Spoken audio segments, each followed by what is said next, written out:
Bonjour, j'inviterai tout le monde à revenir dans la salle, à reprendre place. Nous allons continuer notre journée.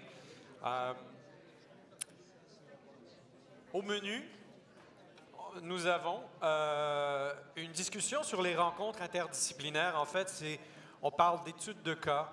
C'est toujours intéressant ce moment de la journée où est-ce qu'on peut mettre sur la table des exemples de projets qui se sont déroulés de façon interdisciplinaire et ouvrir le capot, étudier ce qu'il y a à l'intérieur, vraiment poser des questions. Alors, profitez-en. Il va y avoir une période de questions aussi après.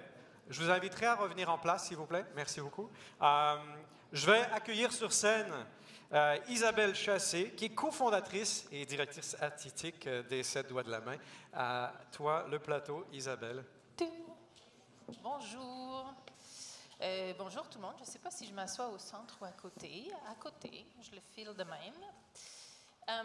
Donc, j'inviterai moi Richard Dagenet à se joindre à moi et à Guillaume Lévesque à se joindre à moi aussi.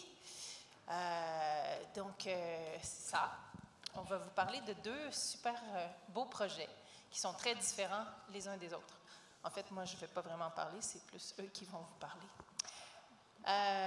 Mais je vous demanderai d'abord, c'est ça, de peut-être vous présenter brièvement à notre chère audience. Ben oui, moi, c'est Richard Dagenet, je suis directeur de création au Cirque Éloise.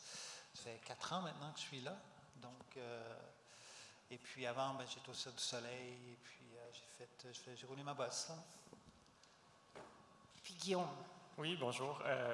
Guillaume Lévesque. Là, j'ai appris aujourd'hui que je suis un techno-créatif. Je ne sais pas de quand date ce mot. Vous voyez, j'ai noté développeur créatif. Donc, je suis l'un de ceux techno-créatifs. Donc, j'ai une formation à l'UQAM en médias interactifs qui date de 2012. Puis je ressens le besoin de dire pourquoi est-ce que je me suis mêlé aux arts vivants, parce que c'était le sujet du précédent panel. Donc, moi je m'intéressais beaucoup à la création numérique, puis ayant un background un peu en musique électronique, j'aimais cette idée de l'algorithmie, de ce que le numérique pouvait amener comme nouveauté. Mais j'aimais beaucoup l'idée de matérialiser ça sur scène dans un contexte sans filet, où est-ce que la technologie est mise à côté d'un humain. Puis, on se demandait, dans le précédent panel, comment amener les créatifs, les techno-créatifs dans le monde des arts vivants. Mais moi, j'ai un profil assez atypique au sens où j'ai eu la chance d'aller sur scène moi-même, performer un projet d'art numérique avec, tantôt on a vu des accordéons, mais moi c'était des crayons. Donc j'ai appris sur le tas à faire vivre ces dispositifs numériques-là sur scène. Puis j'ai eu la piqûre, puis je me suis retrouvé dans divers projets d'art vivant. Dont celui que tu vas nous présenter aujourd'hui. Exactement. Mais on va commencer par Richard, je crois. Oui, le projet que je vais présenter aujourd'hui, c'est un spectacle qui a eu lieu en France, Parc Futuroscope, février dernier, je crois. Et puis, c'est un spectacle qui met au centre, si tu veux, du spectacle un robot. Okay? Et la vidéo, il y a un humain qui fait de la performance live. Donc, c'est un spectacle qui a à peu près 20 minutes, 25 minutes. Et puis, il y a peut-être une petite vidéo à présenter. Hey, go vidéo!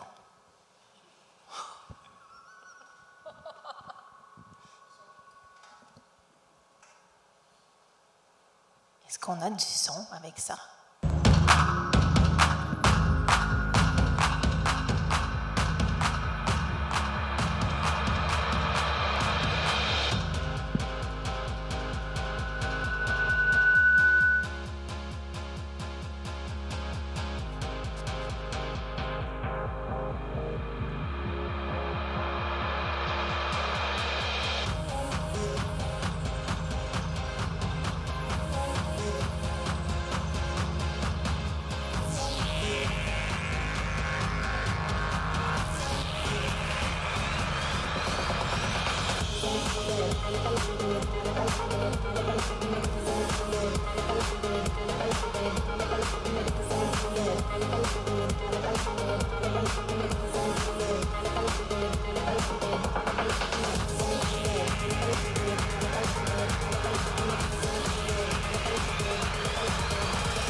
Donc, c'est un spectacle... merci. C'est un spectacle qui met en vedette un robot Kuka et un danseur hip-hop. Donc, c'est le mix, le métissage des deux mondes qu'on voulait explorer. Puis ça a été fait aussi un peu comme un film, parce qu'il y avait de la vidéo à peu près 180 degrés sur le plancher, pour vraiment immerser les performeurs dans la vidéo. Et puis, à un moment donné aussi, notre personnage tombe dans le monde virtuel, puis il y a son avatar qui se promène un petit peu là-dedans aussi. Et ça joue toujours en ce moment? Ça joue toujours en ce moment. On vous invite à aller à Paris. À Paris. C'est à Poitiers. Oui, pardon. À Poitiers. Et puis, oui, mais Guillaume, un petit survol aussi de ton projet? Oui, le projet. Avant, j'étais tellement omnibulé par le terme techno-créatif, j'ai oublié de dire que je travaille pour Sporobol. Donc, un centre de recherche, de production et de diffusion artistique. Et je viens de Sherbrooke. Puis le travail que j'ai fait avec Christian Lapointe et Martin Krim, qui est une coproduction entre le Royal Court de Londres, le Carte Blanche de Québec et le Carrefour de théâtre de Québec, en collaboration avec Sporobol, qui s'appelle Not One of These People, qui est le projet dont on va voir le petit teaser. S'inscrit dans la pandémie, là, on en parlait encore tantôt. Donc, Martin Krimp a été approché pour créer cette pièce, écrire cette pièce, qui, lui, il voulait approcher le problème pandémique, c'est-à-dire de la distanciation sociale. Il voulait répondre à ça avec un texte qui allait faire intervenir 299 voix. Donc, pour pas qu'il y ait personne qui se croise sur scène, il s'est dit, je vais faire venir des gens différents qui vont venir parler. Donc, ces 299 voix-là, c'est des confidences sur tout et rien. Là. Donc, on se retrouve avec une genre de courte pointe de témoignages, un peu un format Vox Pop ou fil Facebook, disons. Puis ça parle de sexualité, de politique, d'enjeux sociaux, c'est fascinant à quel point, à travers ces 299 voix-là, il va miroiter nos cultures, nos sociétés. Donc, lui écrit ce texte-là sans du tout penser à la technologie. Là. Donc, c'est vraiment un écrivain qui va venir mettre ses mots. Christian Lapointe, metteur en scène, reçoit ce texte-là, puis dès la page 3, il fait comme « Wow, je sais comment on va mettre ça en scène. » Et il y a cette idée de prendre chacune de ces 299 voix-là, puis de leur attribuer un visage qui va être généré par un GAN, donc intelligence artificielle, donc des visages qui n'existent pas. Puis il va s'appuyer là, sur le site web qui s'appelle « This person does not exist », alors que la pièce de Martin Krim s'appelle « Not one of these people ». Là, donc il y a comme un écho, les deux noms se répondent. Donc, ouais, il va vouloir associer chacun des visages à une réplique du texte, puis il va pousser ça encore plus loin. Il va chercher à faire monter Martin Krimp sur scène, donc l'auteur, pour qu'il vienne lui-même incarner ces personnages-là qui sortent tout droit de son imaginaire. Donc, on peut mettre l'extrait vidéo. Ah, certainement, oui. Je vais en parler après. OK, ça marche. Si on peut avoir le son, s'il vous plaît.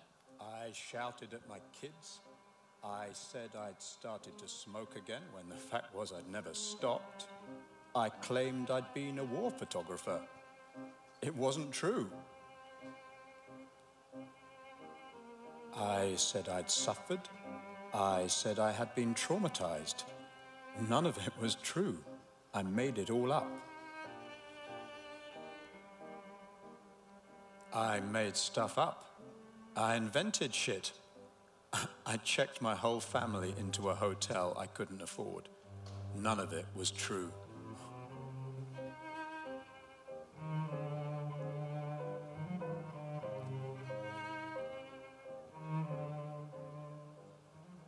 Donc, de cette idée-là, d'avoir des visages qui représentent les 299 personnes, il y avait cette envie-là de les faire vivre pour vrai. Donc, c'est là que Christian Lapointe est venu me chercher pour développer cette technologie-là de deepfake. Bon, c'est pas mon système de deepfake. Moi, j'entre en jeu plus comme assembleur. J'ai déniché cet algorithme-là, puis je l'ai amené dans l'écosystème technique théâtral pour que ça fonctionne en tournée.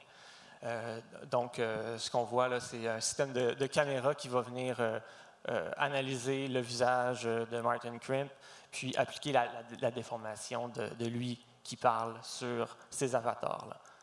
Puis je note aussi que Christian Lapointe a performé, chose très importante parce que dans le processus créatif, lui, il savait qu'il allait le performer, donc il voulait que le système fonctionne puis qu'il soit ergonomique. Voilà. En fait, juste, oui, c'est ça, pour parler de vos rôles respectifs, en fait, dans ces projets-là. Donc, peut-être, Richard... Moi, j'ai un rôle un petit peu bizarre parce que j'ai commencé comme directeur de création. Puis, tout au long du processus créatif, je suis devenu metteur en scène. Donc, co-créateur avec Thibaut Verlet. Donc, ça a été une expérience assez intéressante. Mais c'est ça, j'ai eu un rôle double.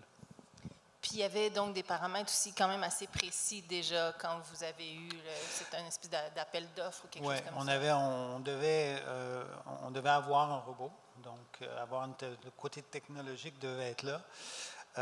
Et puis, il fallait qu'on bâtisse le spectacle alentour d'un robot et aussi d'un performeur live. On a eu quand même... les 6 premiers mois étaient vraiment pour essayer d'explorer quelle histoire on pouvait aller chercher pour faire vivre ce robot-là.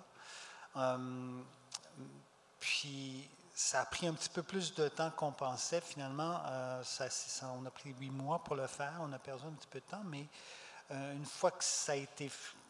le robot et puis son histoire a été créé, là, on s'est lancé dans la pré-prod, on a fait la vidéo, on a fait la musique, on a fait l'éclairage et tout ça. Puis c'était important pour vous que le robot, parce que je sais que vous avez carrément dessiné une tête à ce robot-là ou designé une tête à ce robot-là. C'était important vous avez vu sur la vidéo, il y avait comme une espèce de tête octagonale avec de la fumée, il y avait des lasers qui étaient dedans. Donc le robot comme tel, c'est un bras. C'est vraiment juste un bras. On a greffé une tête sur ce bras-là qui ensuite bougeait et puis on allumait aussi chacune des facettes de la tête avait des lumières qu'on pouvait régler, donc pour lui donner des expressions un peu plus humaines aussi. Et puis ça a donné ce que vous avez vu là, ce qui était vraiment intéressant. Est-ce que dans le processus de création, tout était déjà un peu écrit à l'avance ou vous avez eu le loisir, disons, de jouer un peu avec cet énorme jouet-là pour justement nourrir un peu l'histoire ou le type de mouvement que votre danseur faisait, tout ça? À cause on avait très peu de temps. On a eu 3 semaines pour mettre en scène le spectacle.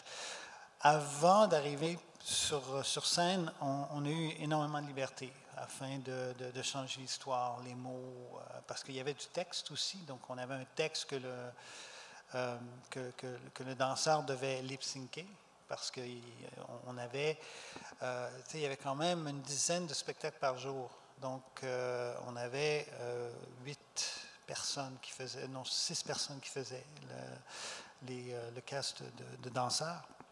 Donc, puis, donc on ne voulait pas que la voix soit différente. Donc, on a enregistré la voix et ensuite, il lip-syncait. Mais ça s'est très bien passé. Et puis, les danseurs ont quand même pris ça à cœur. Donc, ça veut dire qu'à la fin, tu sentais pas le lip-sync vraiment. Donc, ça s'est bien passé à ce niveau-là. Mais oui, le danseur avait son rôle à jouer et le robot avait aussi des... On a pu changer le texte du danseur afin de vraiment aborder l'histoire qu'on voulait vraiment mettre de l'avant.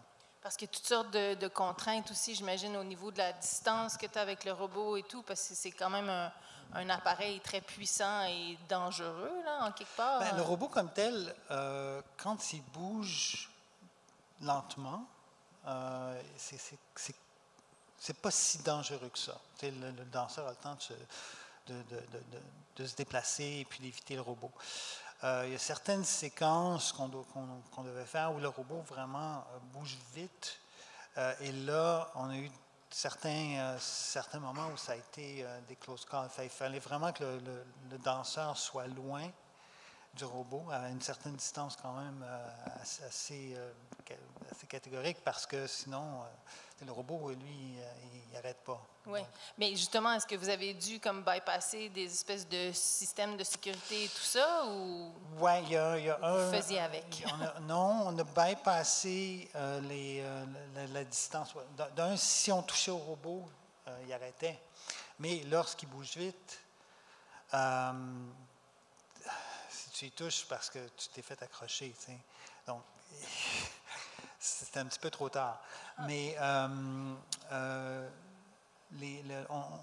a bypassé le premier système de sécurité. Pour ce qui est du système de sécurité des spectateurs, parce qu'on avait quand même, on ne voulait pas que les spectateurs montent sur la scène et jouent avec le robot et tout ça. Il y avait des infrarouges pour s'assurer que tout était beau. Donc, mais ça a été un beau défi parce que le robot devait bouger. Il fallait qu'on humanise le robot le plus possible. C'est-à-dire qu'il y a certains mouvements que nous, on fait en tant qu'humains qui nous humanisent. Tu sais qu'on est humain. Tu vois? Bon. Toutes les émotions, les petits... donc, d'essayer de prendre ces émotions-là, de les mettre sur le robot, c'est du détail. C'est de la programmation seconde par seconde. Tu vois? Donc, on a programmé, on a imaginé ce que le robot était pour faire dans notre tête avant d'arriver sur scène pour les 25 minutes du spectacle. Et puis, une fois qu'on est arrivé sur scène, ben là, c'était, bon, est-ce que ça fonctionne? Est-ce que c'est trop vite? Est-ce qu'on lui demande un petit peu trop au robot? Puis là, il a fallu s'ajuster. Et tout ça en 3 semaines. Oui, tout ça en 3 semaines. Puis pour votre projet à vous, est-ce que vous avez dû quand même développer des nouveaux outils aussi, ou il y avait déjà un peu tout ce dont vous aviez besoin dans l'écosystème technologique? Il y a eu une phase initiale là, de dénichage, de défrichage d'outils qui donnait un peu le vertige, là, parce que l'idée, c'était de faire parler des photos en temps réel. Le deepfake existait comme pratique. On en voyait plein sur Facebook. Là, la campagne électorale, à l'époque, en était truffée. Par contre, amener ça en temps réel, ça, c'est autre chose. Quand on parle de temps réel, au théâtre, on veut du vrai temps réel, c'est-à-dire que mes lèvres bougent, j'émets un son. Si on veut que ça soit crédible, il faut que les lèvres bougent en même temps. Donc, il y avait cet enjeu-là. Puis, bon, moi, j'avais ce bagage-là, cette sensibilité-là pour toute la chaîne technologique qui permet de... Où est-ce qu'on fait le diagnostic pour réduire cette latence-là? Donc, là, il y avait ce travail-là. Mais sinon, c'était, comme je disais tantôt, c'était surtout un travail d'assemblage. Puis, on est vite arrivé dans un climat de clarté, là, où on savait très bien où est-ce qu'on s'en allait. Puis, l'enjeu, c'était de faire fonctionner ça puis que ça soit... on avait parlé de tête à claque. Là, on ne voulait pas que ça soit les têtes à claque. C'est un texte qui est profond, qui est sérieux, qui, oui, va virer dans l'humour, mais on ne voulait pas afficher des visages pour lesquels on va finir par ressentir beaucoup d'empathie, là, pour rire d'eux. C'est des gens qui n'existent pas, mais c'est quand même un dataset de gens qui existent. Donc, quand on voit ces gens-là, puis qu'on est dans ce marathon-là avec le performeur, ben c'est ça, on développe une empathie, puis on voulait que ça reste sérieux, tout ça. Puis tu me parlais l'autre fois, en fait, de justement le côté un peu low-fi là, du visuel et tout ça, puis à quel point on était quand même capable de justement vraiment ressentir des émotions, puis que... Oui,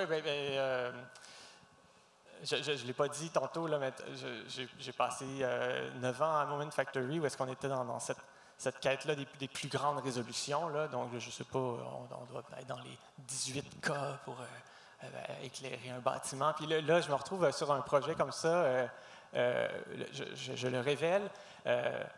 On parle de 256 pixels par 256 pixels sur 15 pieds.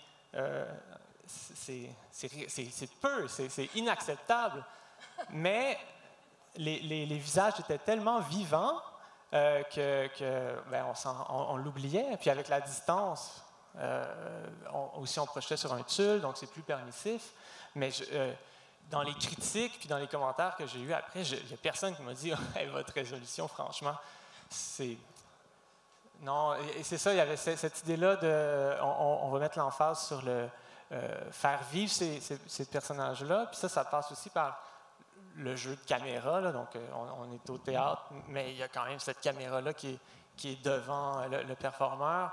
Puis cet apprentissage-là on est proche de la marionnette, là, je crois. Là, donc, d'apprendre à, OK, bien, peu de mouvements vont donner beaucoup à l'écran. Puis si on ne veut pas ridiculiser ces personnages-là, il ne faut pas trop bouger. C'est des mouvements subtils qui vont être payants. Et le texte qui est fabuleux.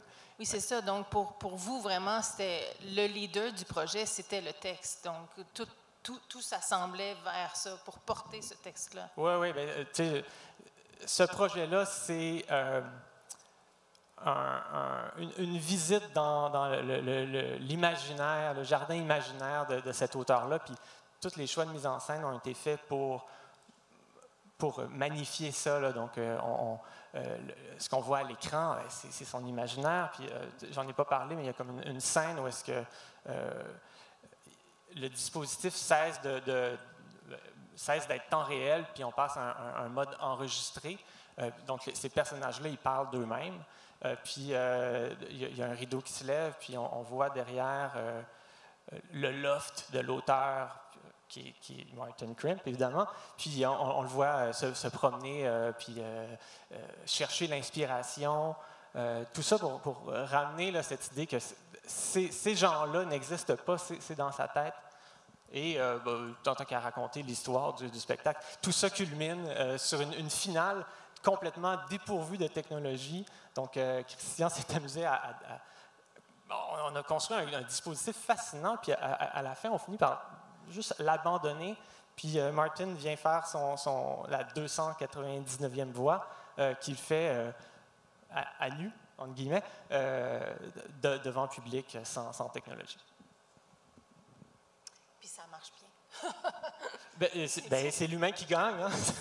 Mais ce qui est drôle aussi, c'est qu'en fait, dans vos deux projets, quand on s'est parlé un petit peu avant, c'est que dans les deux cas, vous me disiez que dans le processus créatif, puis aussi dans la performance elle-même, en fait, l'élément le plus flexible de vos deux projets, c'est l'humain.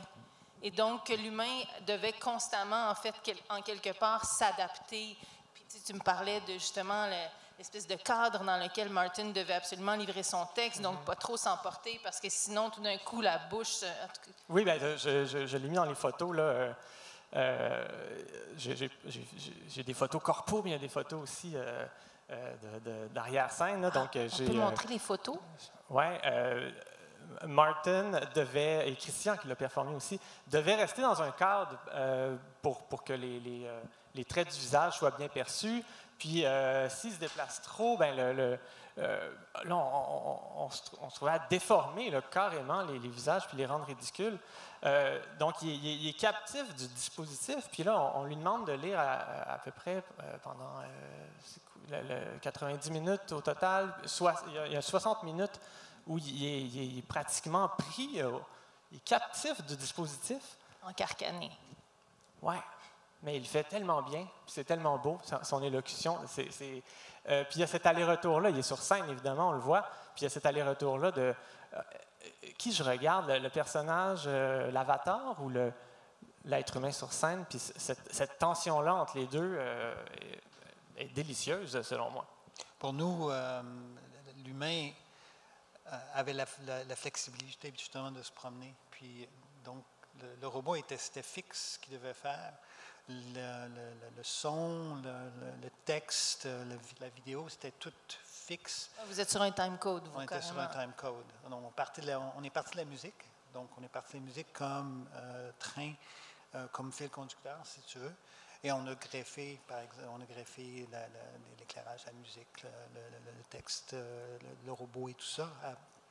Mais l'humain, lui, pouvait vraiment se promener. On pouvait donner des notes. Là, tu ne vas pas trop proche, tu t'en vas là, tu fais telle chose.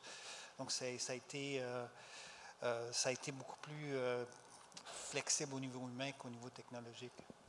Puis au niveau de l'opération, disons, de ces deux œuvres-là, pour vous, on a besoin de combien d'opérateurs? C'est qui un peu le chef d'orchestre là, une fois que le spectacle est en branle? Bien, pour nous, c'était une personne. C'était l'idée.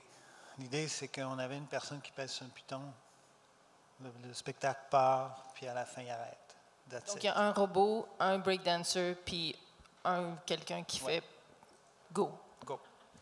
Exactement. Puis qui peut faire e-stop si jamais ça va mal. Il y avait évidemment, oui, les arrêts d'urgence qui devaient être là aussi, qui étaient sur le côté, regardaient le spectacle et puis faisait son truc.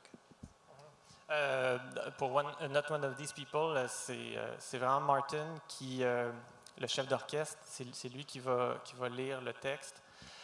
Puis, il se trouve devant un iPad, puis chaque réplique occupe une page du iPad, puis il y a un swipe qui fait OK, on passe à un autre personnage, puis ce swipe-là est couplé d'une action à la régie. Dans QLab, on pèse sur un bouton, puis là, on passe à l'autre photo. Moi, j'ai assisté comme safety net là, pour être sûr que tout fonctionne. Par contre, je ne faisais rien à part être nerveux devant mon ordinateur en arrière. L'idée, c'était qu'en tournée, je ne sois pas là. Par contre, c'était pas un show de tournée, là, c'était vraiment c'était des performances. Martin Crimp, c'est pas un comédien de formation, c'est un auteur. Il voulait que ça reste performatif, donc il l'a fait quelques fois. Donc, c'est assez léger, là, les opérations. Somme toute. Quoique, c'est ça, il y a beaucoup de cues, là, mais d'une certaine façon, ça vit un peu tout seul. Puis pendant la création de ces œuvres-là, est-ce que vous avez eu justement des surprises? Toi, tu me parlais d'un truc au niveau des lèvres ou des mauvaises surprises ou des bonnes surprises. L'anecdote, là, c'est ça, c'est qu'on a fait des laboratoires pour tester cette technologie-là. Puis là, on testait avec moi, ça marchait bien, cool. Le Christian qui allait le performer, il voulait aussi voir c'était quoi les limitations de tout ça. Puis là, ça fonctionne bien avec Christian. Puis là, Martin Crimp arrive.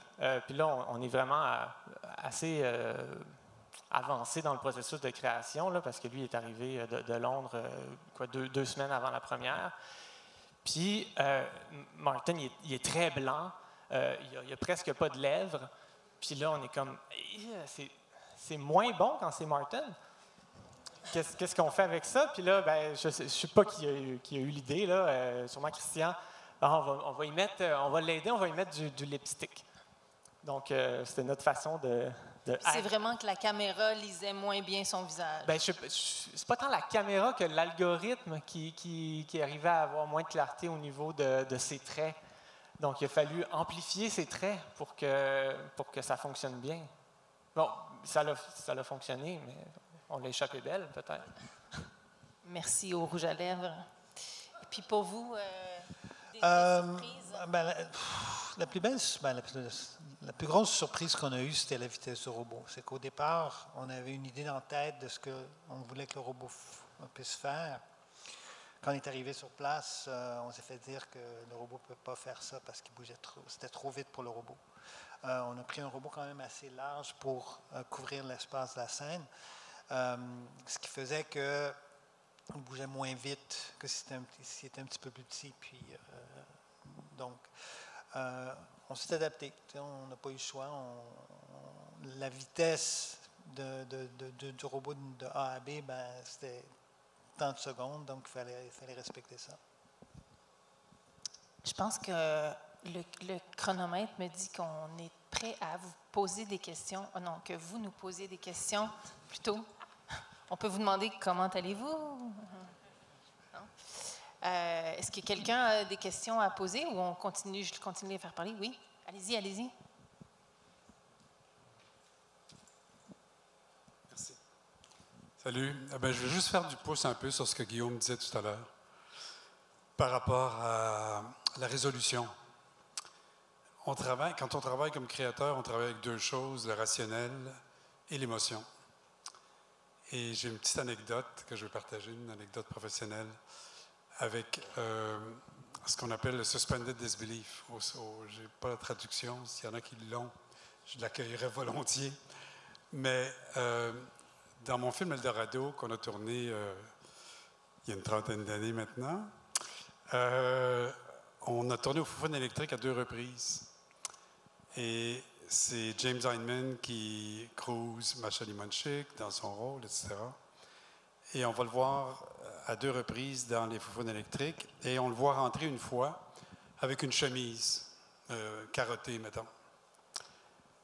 Et à un moment donné, le monteur, par volonté de créer un narratif qui n'était pas prévu, le fait sortir pour aller dans sa voiture, rencontrer Pascal Bussière, mais il y a une chemise rouge écarlate, mettons. Je prends 2 exemples, je ne me souviens pas de la couleur de la chemise, mais absolument pas la même. Et là, je lui dis, non, mais ça ne marche pas. Et on vient de le voir à l'intérieur avec sa chemise carottée. Là, tu fais sortir avec une autre chemise, ça ne marchera jamais. Il dit, si les gens croient à la scène, ça va marcher. On l'a laissé comme ça. Le film est passé autant comme autant. Il était à la quinzaine. Il n'y a personne qui ne l'a jamais remarqué. Cette chose-là n'a jamais été commentée. Je n'ai jamais entendu personne m'en parler. Ce que je veux dire par là, c'est qu'on accepte beaucoup de choses qui semblent transgresser notre rationnel à partir du moment où on est dans un univers dans lequel on a réussi à inscrire de l'émotion. Et si je fais le commentaire, c'est qu'on peut devenir obsédé d'une surexcellence de la technologie qui peut être un frein et qui peut jouer même à contre de l'usage qu'on veut en faire pour créer une seconde dimension. Si cette seconde dimension est tellement... Et je ne dis pas que ça s'applique dans tous les cas. J'essayais d'imaginer les accordéons tout à l'heure imparfaits dans leur exécution. Bon, dans ce cas-là, ça ne marcherait pas. Mais ce que je veux dire, c'est que, bon, il n'était pas de technologie absolument récente et on l'acceptait. Ça faisait partie du discours sur le flamenco, etc., qui est une danse ancienne, etc. En tout cas, pour revenir là-dessus, ne soyons pas obsédés par la surperformance des technologies qui peuvent venir travailler à contre de ce qu'on voudrait inscrire comme émotion. Si on pouvait même rendre les technologies, leur rendre une dimension émotive, ce serait encore souhaitable dans certains cas, j'en suis persuadé. Voilà. Oui, pour enchérir là-dessus, en création numérique, j'ai juste l'expression rabbit hole, là, il y en a beaucoup de rabbit holes, sont partout. Puis en développement, on parle d'optimiser les systèmes pour qu'ils soient plus performants, la guerre des résolutions, tout ça. C'est un très bel exemple aussi qui parle pas de technologie à proprement parler. L'analogie est excellente.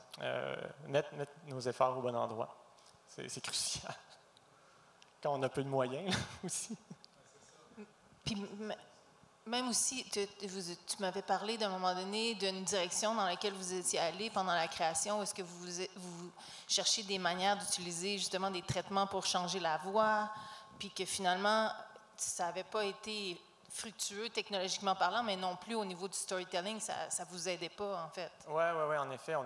Parce qu'on s'est dit, tant qu'à montrer les gens, on va essayer de les entendre. Puis bon, ça, c'était comme un cul-de-sac. Là. Technologiquement, je ne sais pas si ça se fait en ce moment, là, en temps réel, faire du transfert vocal, là, mais aussi dans cette idée que c'est les voix de Martin qui a créé, ça va de soi qu'on entende sa voix. Après, on a le droit d'expérimenter, puis de se tromper, puis de rire, parce qu'on a bien ri là, quand on a mis nos vocodeurs puis nos pitch shifters pour faire des voix de femmes. Ouais. Il fallait admettre que c'était mauvais. Mais pas si concluant. Ça ne s'est pas retrouvé dans le show, finalement. Heureusement. Puis vous, est-ce que vous avez eu c'est ça, des cul-de-sac ou des choses que vous feriez différemment, mettons? Ah ben c'est certain. Mais avec le temps qu'on a eu, il a vraiment fallu prendre des décisions puis les suivre. On n'avait pas le choix. Si on avait eu plus de temps, oui, il y aurait des choses qu'on aurait faites différemment.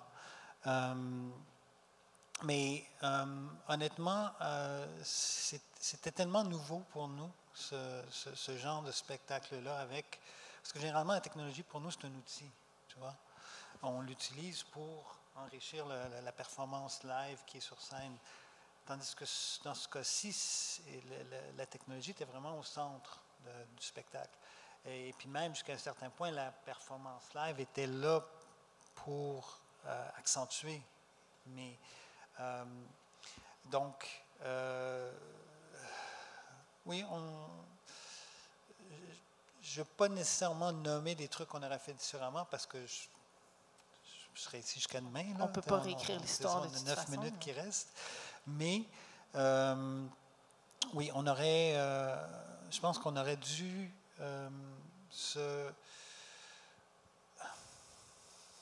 on aurait peut-être pu faire des choses différemment. Je laisse ça là. Oui. Allez-y. Bon, moi, j'ai le micro. Avez-vous le micro? Je pourrais peut-être commencer en attendant. Pardon, allez-y. Un premier point pour répondre à votre question de techno-créatif. En fait, je pense que ce mot-là vient de Ubisoft, puis qu'à force de documenter puis d'écrire, parce que nous, on cherchait aussi une façon de décrire nos techniciens qui n'étaient pas seulement des techniciens, mais des artistes. Donc, on leur a emprunté ce terme-là de techno-créatif qu'ils avaient, eux, pour décrire l'ensemble de leur équipe technologique créative. Donc, peut-être que tout ça vient de là, ce terme-là. Mais l'autre question, moi, qui me fascine, puis qui reste quand même tout un défi à relever, c'est là, on a parlé d'une proposition qui pouvait tourner peut-être un petit peu, mais qui n'était pas faite nécessairement pour la tournée. Mais tu as dit quand même que tu ne voulais pas être là si ça tournait pour que ce soit facilitant. Puis l'autre projet, est-ce qu'il a été pensé pour la tournée ou ce que je comprends, il est dans un seul théâtre, puis tourner ça, est-ce que c'est économiquement viable? Parce que ça, c'est un enjeu, selon moi, qui est grand. Ça coûte tellement cher développer ces spectacles-là.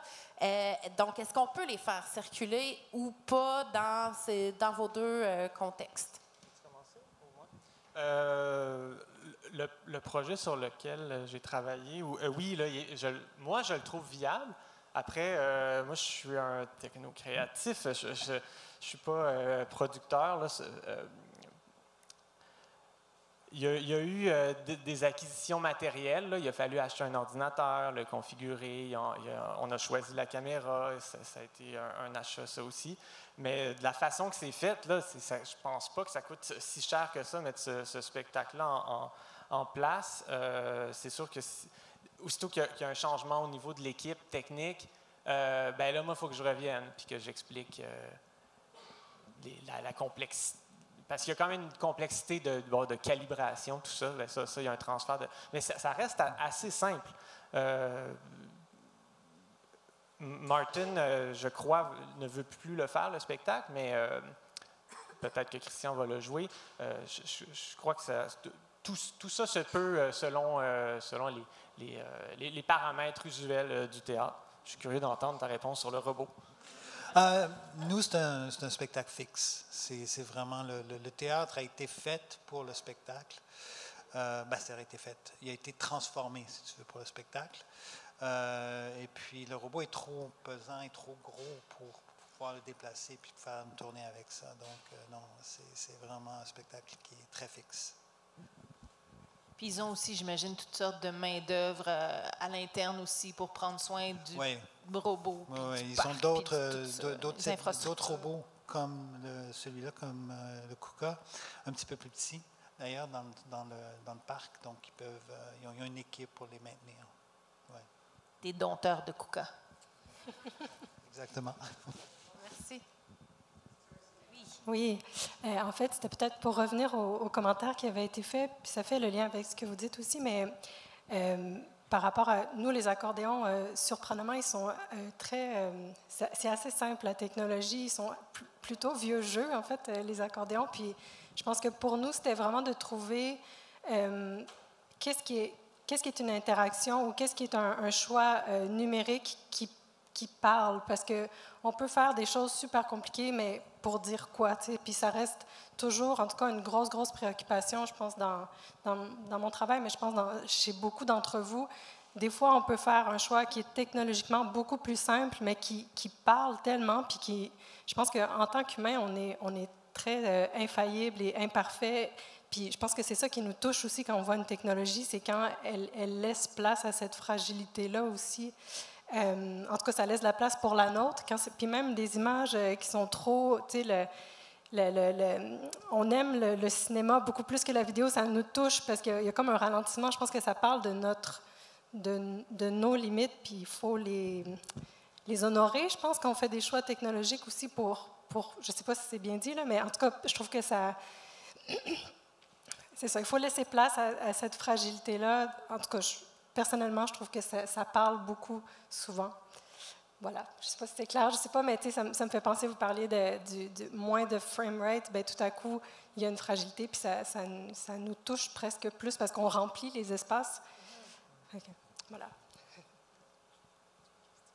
Non, c'était plus un commentaire. Je m'excuse, c'était plus un commentaire qu'une question, mais allez-y. Non, mais c'est bien. C'est comme si, en fait, on adresse le public en leur disant qu'ils sont assez intelligents pour comprendre, même si on leur donne pas tout cru dans la bouche. Tu sais, c'est tout cuit dans la bouche, en fait, qu'on dit. Hein?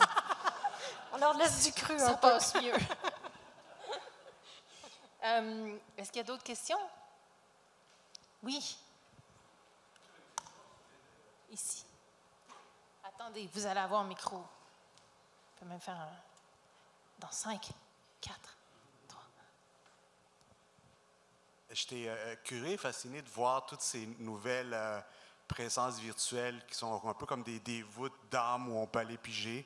Alors qu'on est dans un monde où il y a tellement des gens qui n'existaient pas, littéralement, des peuples qui n'ont pas accès aux engins de diffusion des imaginaires. Puis là, j'ai comme une crainte qu'on soit vraiment très tenté d'aller piger dans ces algorithmes qui vont générer des gens, des personnes, de la diversité, des méta-personnes même, un ramassis de peuples, puis qu'au final, on donne encore moins d'espace à tous ces gens qui n'ont plus de parole et qui vont en avoir de moins en moins. Donc, je me questionne si l'artiste doit aussi être, à quelque part, conscientisé qu'il doit être proche de la Terre et non pas aller explorer ces mondes où c'est beau voir tous ces accès à ces créatures virtuelles, mais il faudrait aussi qu'on soit grandi sur les vrais gens. Parce que sinon, on est un peu comme un artisan qui joue avec la nouvelle bébelle, puis qu'au final, ça devient des récits qui n'ont plus qui sont désincarnés. Donc, j'aime bien la technologie, mais je me questionne à savoir à quel point qu'on va un jour aller piger là-dedans, puis plus vraiment sentir la vraie voix des gens qui auront besoin d'être entendus. Je pense que cette œuvre-là pose cette question-là Ouais. aussi, justement, sans y répondre, mais pose la question exactement comme vous venez de le faire, je Oui, crois. le texte de Martin touche à ces enjeux-là, là, qui sont assez polémiques, d'appropriation. Puis la technologie qui a été choisie pose ces mêmes enjeux-là. Le système d'intelligence artificielle a été trainé sur des photos de qui et avec quel consentement. J'ai pas de réponse pour vous, mais je crois qu'il y a une réflexion à avoir. Puis clairement, cette pièce-là met le doigt dans ça, là, clairement. Oui. Une dernière question?